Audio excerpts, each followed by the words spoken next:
جو شخص اپنے کو بہت پسند کرتا ہے وہ دوسروں کو ناپسند ہو جاتا ہے، اور صدقہ کامیاب دوا ہے۔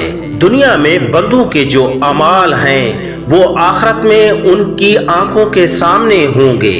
جس درخت کی لکڑی نرم ہوتی ہے اس پر شاخیں زیادہ نکلتی ہیں، بس نرم طبیعت اور نرم خو ہو جاؤ تاکہ تمہارے دوست زیادہ بن سکیں۔ محبت روح کا گلاب ہے، اگر یہ مرجھائیں تو زندگی میں کشش نہیں رہتی۔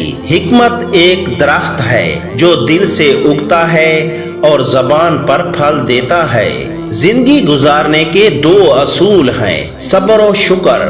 حقیقی صبر یہ ہے کہ گناہ نہ کریں، اور حقیقی شکر یہ ہے کہ کسی نعمت کا اپنے آپ کو حقدار نہ سمجھیں۔ عالم اس قوم کا طبیب ہے اور مال اس قوم کی بیماری۔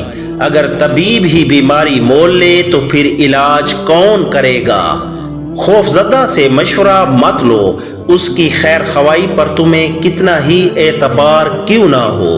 کسی کام میں مصروف آدمی سے مشورہ مت لو، خواہ وہ کتنا ہی عقل مند ہو۔ بھوکے سے مشورہ مت لو، خواہ وہ کتنا ہی سمجھدار ہو۔ یہ دنیا کی زندگی کچھ بھی نہیں مگر ایک کھیل اور بہلاوا۔ اصل زندگی کا گھر تو دار آخرت ہے۔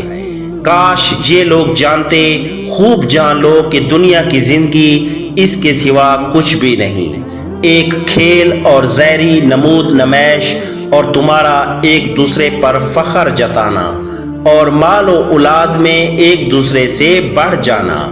اس دنیا میں کوئی غروب آخری نہیں، اور غروب کے لیے ایک نیا طلوع مقدر ہے، بشرط یہ کہ آدمی اپنی شام کو واپس صبح میں تبدیل کرنے کا حوصلہ رکھتا ہو۔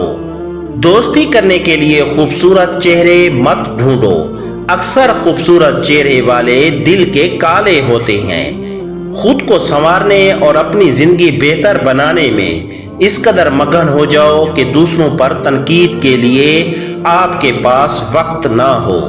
عدم اطمینان دراصل عدم قناعت کی قیمت ہے جو ہر اس شخص کو بھگتنی پڑتی ہے جو اللہ تعالیٰ کی تقسیم عطا پر راضی نہ ہو۔ ریت کے ذروں کو ہوائیں اڑاتی پھرتی ہیں، مگر ریت کے ذریعے جب مل کر پہاڑ بن جائیں تو کوئی طوفان بھی ان کو ہلانے میں کامیاب نہیں ہوتا۔ دوست کو کمل کے پھول کی طرح ہونا چاہیے جو جوہر کے سوکھنے پر اسی میں مل جاتا ہے، نہ کہ خوشنما پرندے کی طرح جو جوہر کی خشک ہونے پر اڑ کر کہیں اور چلا جاتا ہے۔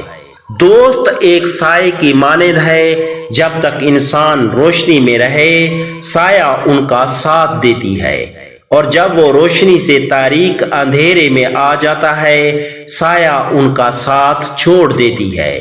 فتنہ و فساد میں اس طرح رہو جس طرح اونٹ کا وہ بچہ جس نے ابھی اپنی عمر کے 2 سال ختم کیے ہوں، کہ نہ تو اس کی پیٹھ پر سواری کی جا سکتی ہے اور نہ اس کے تھنوں سے دودھ دوہیا جا سکتا ہے۔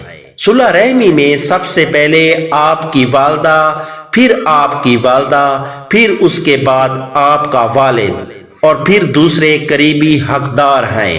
انسان کی جتنی ہمت ہو اتنی ہی اس کی قدر و قیمت ہے، اور جتنی مرمت اور جوان مردی ہو اتنی ہی راست گوئی ہوگی، اور جتنی حمیت و خوداری ہوگی اتنی ہی شجاعت ہوگی، اور جتنی غیرت ہوگی اتنی ہی پاک دامنی ہوگی۔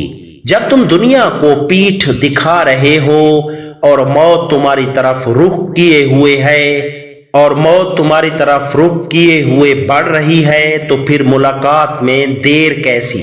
ناف میں کھیرے کا تیر ڈالنے سے لٹکا ہوا پیٹ اندر چلا جاتا ہے۔ جب دنیا اپنی نعمتوں کو لے کر کسی کی طرف بڑھتی ہے تو دوسروں کی خوبیاں بھی اسے عاریت دے دیتی ہیں، اور جب اس سے رخ موڑ لیتی تو خود اس کی خوبیاں بھی اس سے چھین لیتی ہے۔